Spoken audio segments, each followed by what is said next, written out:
Hello and welcome back to the Stronghold. I'm the Magi, and today we begin the Dominaria United Limited season with a bit of Phantom Sealed. That's right, folks. Sealed is the Pro Tour definer this time around.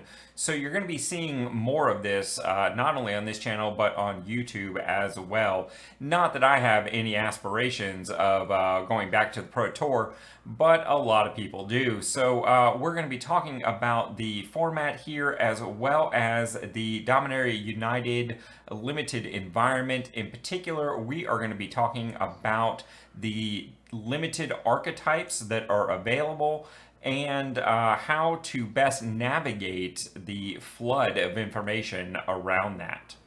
But before we get into all that, I am super excited at the prospect of getting to 500 subs, because that is going to allow me to do a lot of really cool community building stuff for y'all over on EtherHub.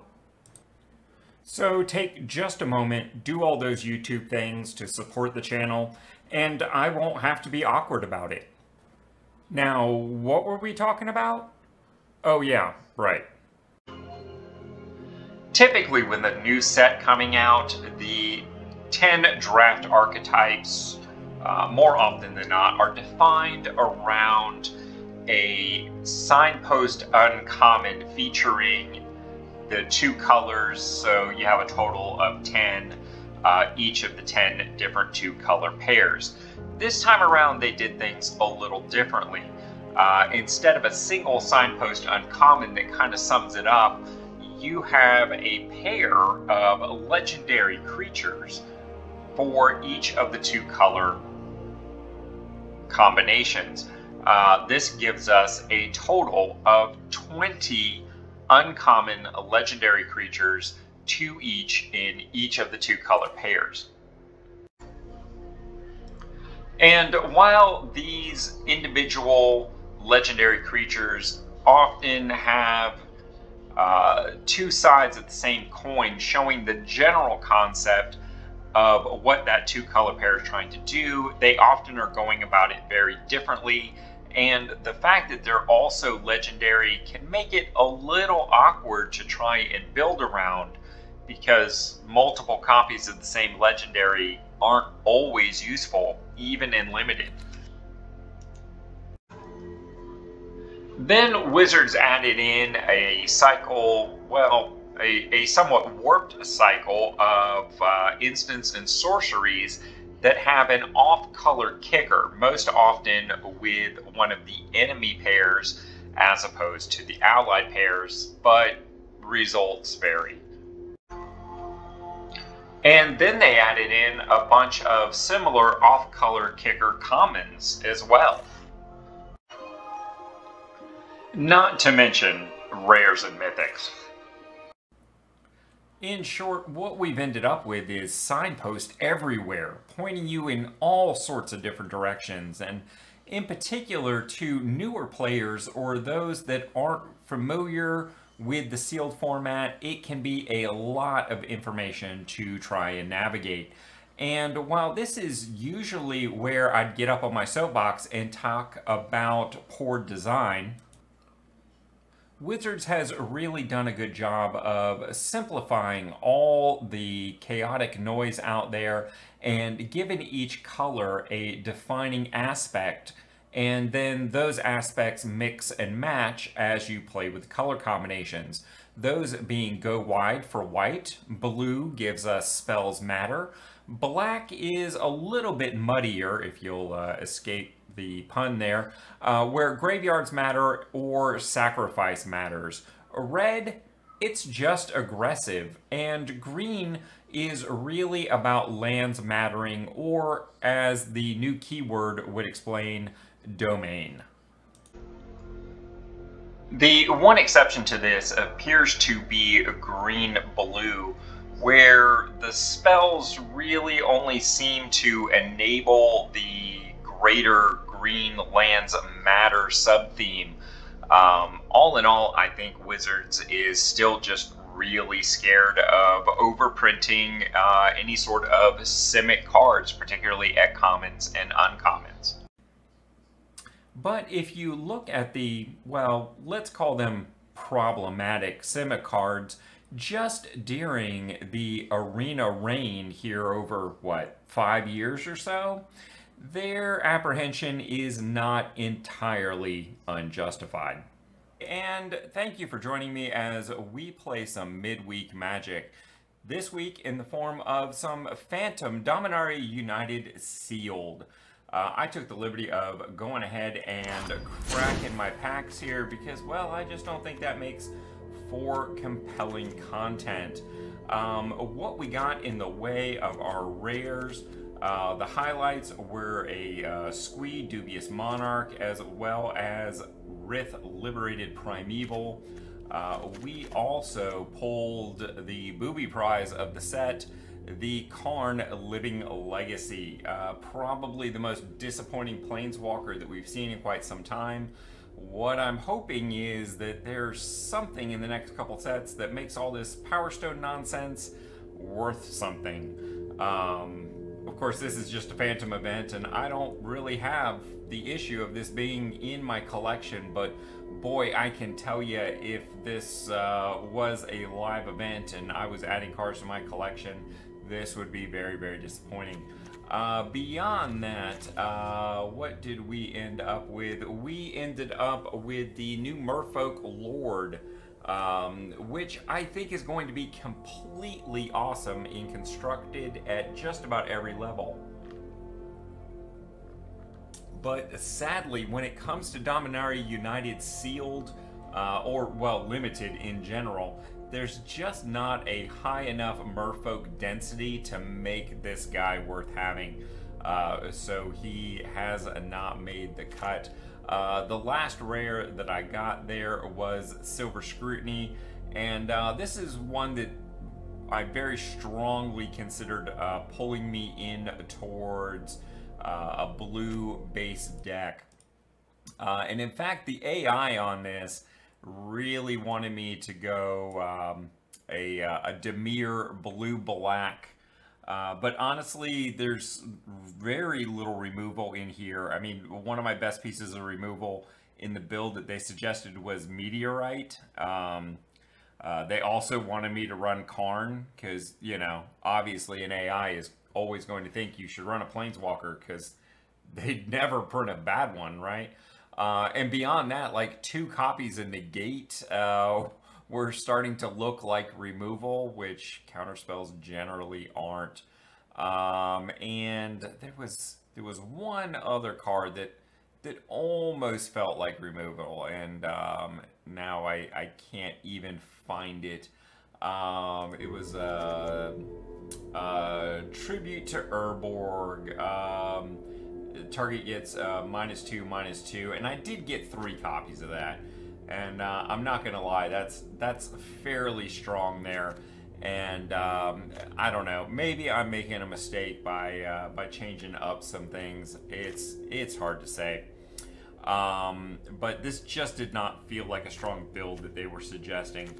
I instead have built my own list centered on Rith and really just going with the most powerful cards here. I've got a Tail Swipe and a Bite Down for removal, so already I'm pretty much over what the other decks were looking at. Gitu Amplifier, 2 copies of Sprouting Goblin to help me fix my lands a little bit. Colossal Growth, I think is kind of sort of the one real combat trick I have in this deck. That took some choices to kind of fit that in there. Vine Shaper Prodigy might give me some card draw. I am running a couple of non-basic blues to maybe be able to kick that and the amplifier there. Argavian Cavalier is just a fantastic 3-drop, giving you 3 power and toughness, plus the added utility of Enlist. Citizen's Arrest, really great. I would call it premium removal, to be honest. I think in this set, that's pretty close to Citizens or premium removal with Citizen's Arrest, giving you an O-ring effect. I am a little worried about the double white, especially in the fact that I am only running 3 planes and a Sacred Peaks. So that's going to be tough to cast, but I figure I'm probably not going to want to unleash this level of removal until I get something worth hitting, like turn 4 or turn 5 anyway. Flowstone Kaboo, I've got 2 copies there, and actually I believe I have a 3rd one in my pool, which I ended up not running, but maybe I do, I don't know. And actually I'm seeing this Branch Walker for the first time. That's definitely gotta make it in. So we're gonna have to play with some of the list here just a little bit. Did I miss anything else in red? I am running 2 copies of Warbrute, and I may just cut that down to 1 to make room for that Branch Rider there. Also had a Dragon Whelp, which I was a little disappointed I wasn't able to run. But let's get back to the things I am running. Let's do that. Heirloom Battle Hymn, very, very nice removal. This was just so much more of a removal package. Squee potentially gives me a repeatable threat, so I am making room for that. Weatherseat Treaty lets me fix those lands and maybe get a domain factor going on, which could give me a domain of 4 in an ideal situation. But mostly I'm running stuff like that, so there on turn 4 or turn 5 I can hopefully deal with something with Citizen's Arrest and get in for that lethal damage in the red zone. Griffin Protector, a nice little pumpable 2/3 flyer. The 4 mana is not wonderful. Warbrute, again, I am just going to go ahead and cut one of those right now.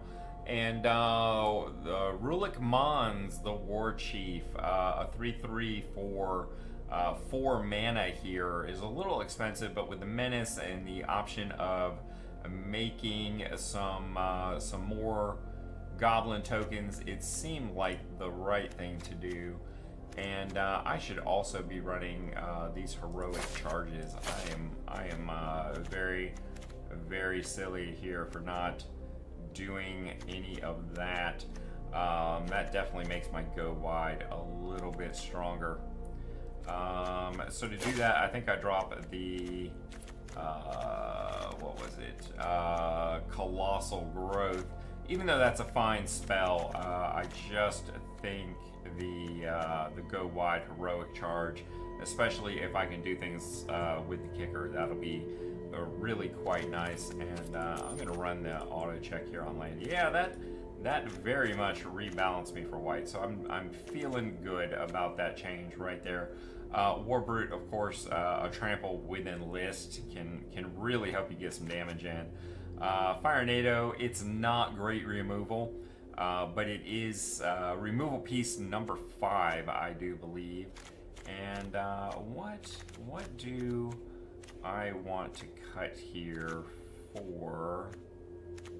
I'm really thinking about cutting Squee here, honestly. Or do I cut a Kaboo?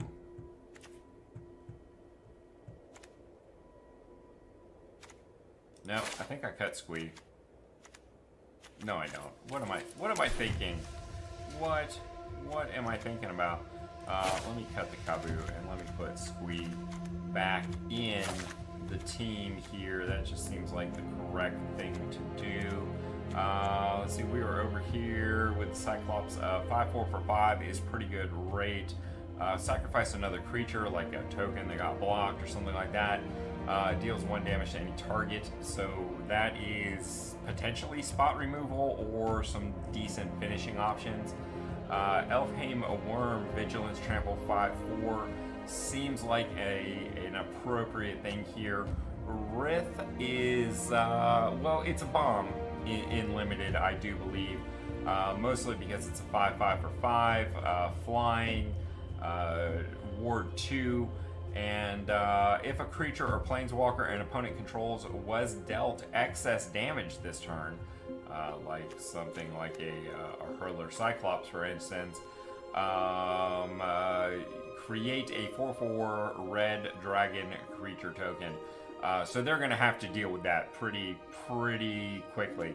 And then we got just a Moss Beard Ancient, a 7/7 Trampler, but gains me 5 life, which could buy me that 1 extra turn that I need to be able to win the game. So that is the deck. We're going 5/4/4 on the mana base, mostly with a very strong splash of white for both Heroic Charge, Citizen's Arrest, and Rith Liberated Primeval. And we are running a total of 4 extra lands here, with hopes of being able to maybe kick some of our spells here for a little added advantage. That might be something that changes once we've played a round or two. Hopefully we just win straight out, and that'll be that. Jumping right back in.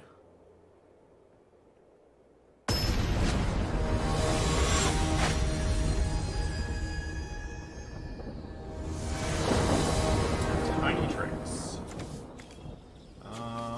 Okay.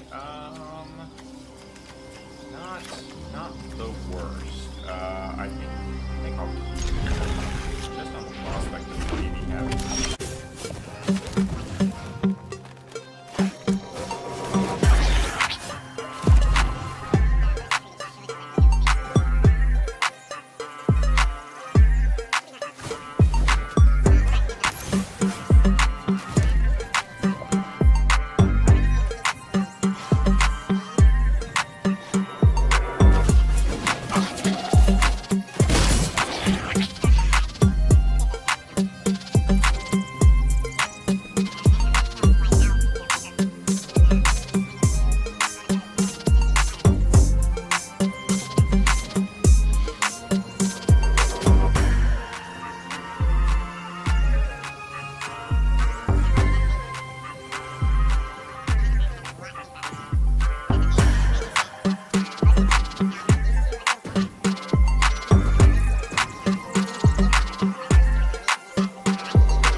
Sadly to win that way, but honestly the deck was performing for the first time of the evening.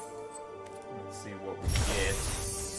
Oh man, I tell you, I love playing these midweek magics and seeing that little amber fringe there. A Sorin, and my first copy of Sorin on my primary account. Very nice addition to the collection. Made the 2 or 3 games in a row there worthwhile. But we're going to get right back into it and claim that second free icon.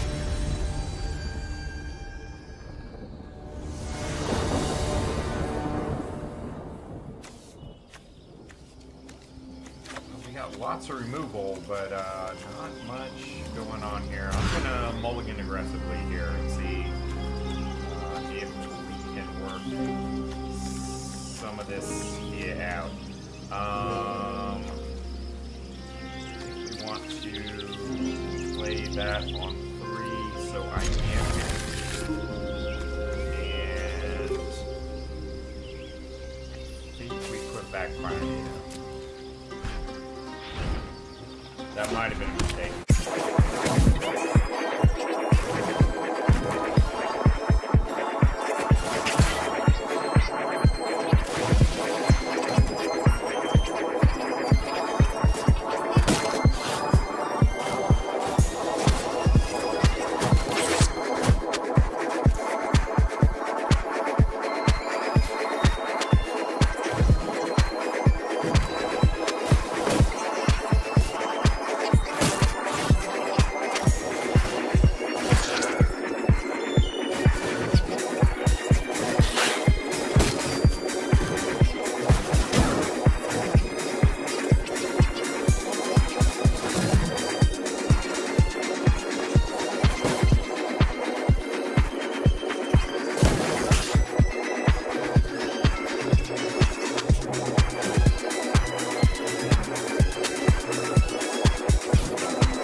Okay, victory number 2, 35 minutes in there, including the discussion about technical. Not bad for a limited midweek Magic. Let's see what it is here. I almost feel sad that it's just a rare, but honestly I don't. Particularly when it's something like Farewell. I have a dream of a budget-friendly blue-white control deck this year. Mostly because there's just so much good sweeping removal. So we'll have to see how that plays out, but that is a nice addition to the collection there. And with all that having been said, don't forget, smash that like button like Ronnie J would. And no matter where in the world you are watching this from, I hope you have a magical day. And until next time, I'll see you in the arena.